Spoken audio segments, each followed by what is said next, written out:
Hello guys, good day. This is Mr. and Mrs. Tech Savvy and welcome to my YouTube channel. I'm just gonna show you guys the extension of my video regarding to Rj-45 and F connector crimping tutorial. Why it is possible for this connector to have a multiple connection, and you can see here guys how very quick and how easy it is to assemble with this kind of equipments. And another thing is it is used because of very high resistance to braking,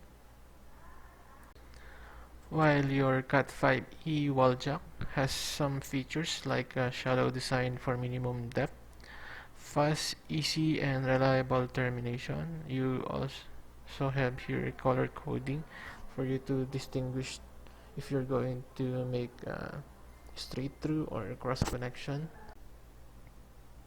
Guys, if you're going to use Cat5e wall jack, you will need the crown insertion toolkit to punch the Cat5e wire. Probably later guys, I'll make a video of it, of how to use the crown insertion tool.